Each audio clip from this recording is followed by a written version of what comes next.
Hello. Now, since I recently featured the Henry 4, which I described as a very low impact early game cruiser, but capable of farming heavy damage, I figured I show a high impact cruiser that on the other hand doesn't really pump out the same type of damage. You might notice I'm against the Missouri Fletcher Z-46 TTT division. Tora is a top competitive clan in Europe, so any three-man division wearing their tags, especially one that brings a Missouri and a Fletcher and Z-46, is obviously going to be a big issue, especially as I'm duoed just with Arcas, who's playing his St. Louis, and St. Louis, sorry, much like the Henry 4, is not really a carrying type of cruiser. It's more just of a damage farmer. He wanted his daily win, so I figured I'd bring out my Baltimore. So obviously this is going to require some of that heavy early game impact that I described some cruisers have and other cruisers lack. Luckily though, the Baltimore is especially good at having an impact on the early game. That's mostly because it has one of the best concealments at tier 9 for a cruiser. At 9.7 kilometers concealment, you are incredibly stealthy. Now there are of course some cruisers that can still outspot you, but considering your radar is 9.45 and your concealment is 9.7, you can really make life hard for enemy DDs. First thing I do is sail up between B and C. The idea is, of course, I want my radar to reach both caps, and I want to deny the caps for both of these, regardless of which cap they might go for. Now it's clear that B is not being pushed, but they are pushing heavily for C. As you saw, I got spotted. I waited a few seconds, and then I popped my radar, and my radar pops instantly spots this double division, and they are trying to go for C. But because of my radar, they can't really do it. I'm also in cover behind islands, so they are having issues actually shooting me. And both of them are being forced out of the cap. They're taking a lot of damage, and since I'm constantly moving towards them, I am covering the entire cap with my radar, and they have to move away from the cap. So both of them lost a bunch of HP. The cap was heavily delayed, and ultimately I only lost 3k HP. And that's what I mean, of course, with the huge heavy early game impact you can have with the radar. I'm also in a pretty good position now, as long as they don't push in south of me where they could spot me, since I can harass them from behind this island easily. The Baltimore, of course, was quite recently buffed. It used to have a really bad rate of fire, really bad DPM for a tier 9, but they have increased the DPM significantly, and as you can see, this Hindenburg is feeling that pain. I did briefly get spotted, but it's not too big of a deal. So they will of course want to push back into this cap. They will want to try to get the cap again, but they're not going to have a good time doing that. That Hindenburg got killed. I managed to citadel him as he turned, and someone else did exactly the same. Fletcher gets briefly spotted. Not really certain why, but obviously take the shot at him, and another 3k damage to him. So while this has been going on, we have managed to secure 2 kills. Now we haven't actually gotten any caps ourselves, and that's very common when you're not the one bringing DDs. If you don't bring a DD to random battles, relying on the randoms to actually push in and cap is quite unlikely. And honestly, this Benson, I can't blame this Benson on the C cap. He's going to have huge issues getting anything done because he's against a radar Missouri, Hydro Z-46 and the Fletcher. So these are all ships that can really wreck him. So I understand if he doesn't want to push in, because it can be quite suicidal. Missouri is spotted. He's obviously pushing in to get into radar range, which is quite smart. He wants to support his team. He wants to try to get this cap for them. They really need the cap at this point. So he's obviously going to be one of my primary targets. Gonna use HE to set him on fire and see if I can harass him as much as possible. Hopefully this will force the DDs to at least use one of their smokes to cover him, because he's gonna get focused so heavily.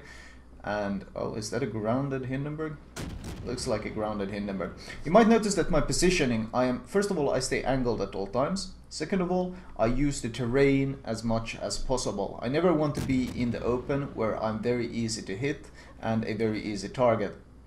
Now the DDs Obviously they are frustrated with what is going on, so they have decided to start torping me, which is a pretty good idea, a pretty good tactic. It's the Fletcher, and I popped radar in return because I knew someone had to have launched those torps very close by, and my radar catches the Fletcher who was trying to cap B. So he is eating a lot of damage, he's being forced out of the cap, and this is all perfect. Note that I'm still keeping the island between me and all the ships down at sea, so they have a hard time hitting me. And that... oh, that was an unfortunate volley.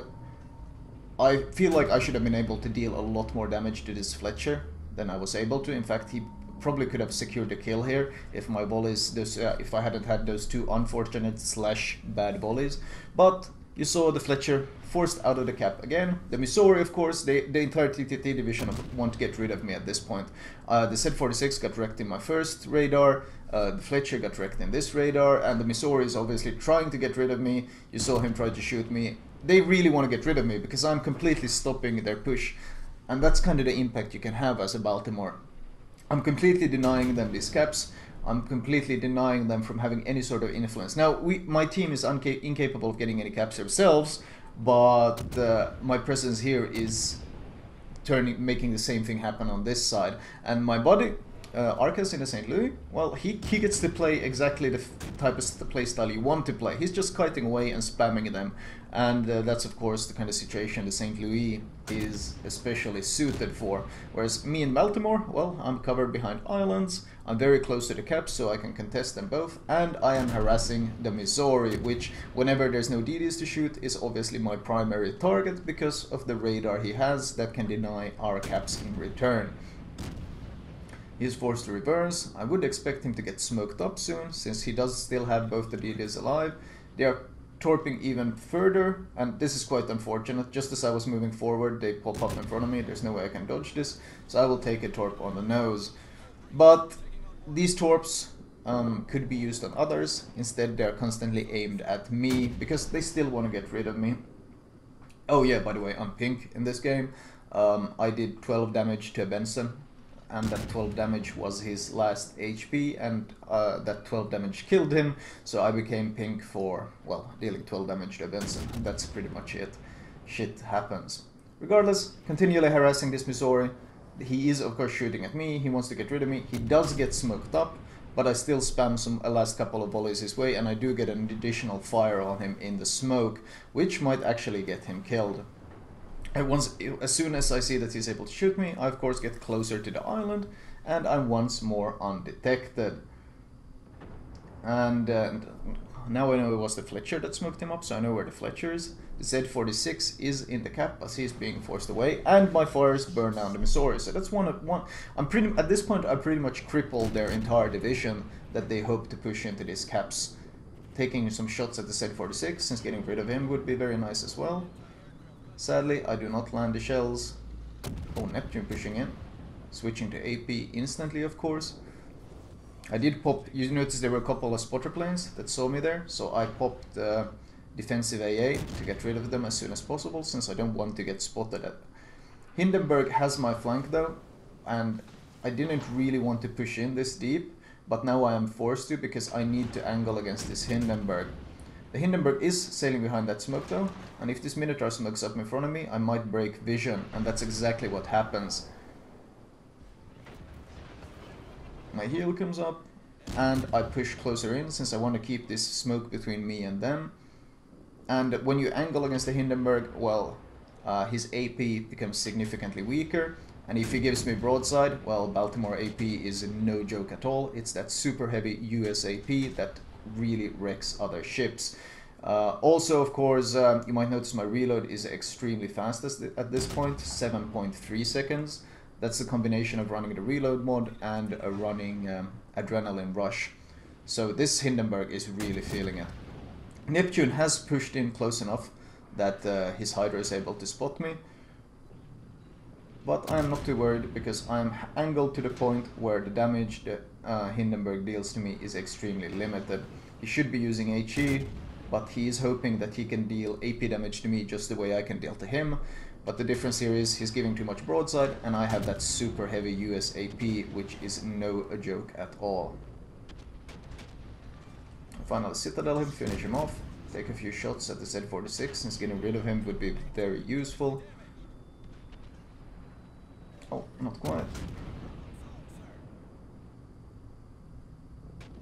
Battleship is shooting him. And he manages to land the shells and finish him off. So this pre-made, or this division, got completely shut down. And you noticed I didn't really move that much this game. In fact, I had a very solid position, and I just did everything in my power to maintain that position. I didn't allow myself to get pushed out, I didn't allow them to get any of the caps. I just used radar and my position to constantly deny them and constantly wreck them whenever they tried to contest it. And the damage, not that special, 117k damage, not anything insane for a tier 9 cruiser, but you saw the impact it had. You saw the impact those radars and that positioning had on them. Any sort of plays made for BNC completely shut down, completely denied. And that's kind of the difference I feel between US cruisers and French cruisers. One is a very high damage farmer type of ship, which has very low early game impact, whereas the US cruisers are not as heavy damage focused, but the early game impact or overall the game making, the impact they can have is absolutely massive. Where is actually this Fletcher going? I'm just gonna cap B at this point. Keeping an eye out for any torps, but I am undetected. Of course, 9.7 km concealment is no joke on the Baltimore. It allows you to really push in and contest these caps, which is something the French cruisers are completely incapable of, because their concealment is quite awkward at most times. I think the St. Louis had 11.5 kilometers of concealment. Or was it 10.5? That might have been the tier 8. The tier 8 was 10.5, the tier 9 11.5, and then we have the tier 10 that's 12.7. So they really do not have much going for them. Oh, by the way, small tip, you see this church? It's hollow. It's not really in the game. It's just an empty texture file, I guess, or an empty prop. You can shoot straight through it. You can see my shells continue straight through this island, or straight through this thing. Arc is showing the same thing. So whenever you see people hiding behind this island, you can actually take shots at them straight through that church. And it looks like the Fletcher is hiding back there. Is he going to get killed? I'm pretty sure. A Minotaur that close to a Fletcher, there's no way that's going to end well for him. And it looks like he's already being spammed to death, which is exactly what we expected. And the game ends, not surprisingly, with the Minotaur finishing it off. And looking at the score, well, I did get Dreadnought, a nice chunk of XP, a nice chunk of credits. The damage, once again, not that impressive, but the Baltimore should never be measured based on its damage dealing capacity. Team score wise, you can see the full impact that the Baltimore had. Huge XP rewards for denying the caps and dealing so much DD damage, and all these pre-mates they had on the enemy team, all the 3-man divisions, were incapable of really getting anything done this game. And that's of course the whole purpose of running the Baltimore or playing the Baltimore. Looking at the damage dealt, we can see potential damage only 1.1. Damage upon your spotting, this was pretty much only to DDs, so that's an 18k additional damage dealt to the DDs. You might see I did actually no damage to the Z-46, but you saw the impact the radar had on him regardless, especially at the start. And this is what I wanted to highlight, to show you a completely different cruiser with a completely different playstyle, and how it's still perfectly capable of carrying a game, even while the damage it dealt was pretty much half of what I could have done in a St. Louis. Anyway, moving on to my recommended build, since, well, I probably covered the Baltimore fairly recently, but whatever, people always ask about it anyway. Right, starting off, we of course have the modules. Now, starting off, I actually recommend getting the hull first, even though it's very anemic to play with the 14.4 km range. The hull gives you access to the guns, which is something you really want, because that reduction in reload is such a huge deal. So get the guns first, follow it up with the range. The ship isn't that comfortable to play without the range, but the reload helps you so much more because you get more use out of the radar and so forth. And of course the rudder shift, the AA, the health, all these things help you even more. Now, priority-wise, when it comes to consumables, damage control is your first priority, premium-wise, followed by the heal, followed by the radar, followed by defensive AA. Upgrade-wise, main armaments mode 1, followed by AA range. Once again, the AA on the ship is very, very good. You want to increase it to that 7.2 km range. Reload mod, so you get that 8.8 second reload instead of the default 10-second one. This makes your radar much more vicious, and in general you don't need the range as much as you need the reload because you have such excellent concealment on the ship. Damage control, system mode 1, rudder shift, and concealment, of course, to get that fantastic concealment. Captain perks wise, priority number 1 is absolutely priority target. Followed it up with Adrenaline Rush, followed by Superintendent. You want an additional radar, you want an additional heal, followed by Concealment Expert. Now this is the very basic build that I would recommend. After this, AFT, fantastic for both the Baltimore and the Des Moines. So this is a 14-point captain. At this point is very, very solid. After this, there are some options. I personally prefer Vigilance on the Baltimore because I like pushing in and like using the stealth, but it's worth noting that on the Des Moines I actually don't use Vigilance, I use the fire chance, and that's because no DD really tends to want to come anywhere near or close to my Des Moines, so I don't consider the Vigilance as important. But there is some options here, you can pick one or the other. Also worth noting, the Baltimore has slightly worse rudder shift, not turret traverse than the Des Moines. So on the Baltimore I like having the turret traverse, whereas I don't really need it on the Des Moines. On the Des Moines, of course, I also use the Seagull Captain, thanks to the faster expert loader perk that normal US captains don't have. So there's some wiggle room here. So basic build wise, priority target, Adrenaline Rush, Superintendent, Stealth, and AFT, and after this you have some options what you can pick. Vigilance or Demolition Expert are both perfectly viable options, and then you can follow it up either with Turret Traverse if you feel you need it, or you can go for the same build that I went for my Des Moines and already start preparing for it, since it's unlikely you'll have that many points on a tier 9 captain yet, or a captain that's on a tier 9 ship. Anyway, that was my Baltimore commentary. I hope you guys enjoyed it.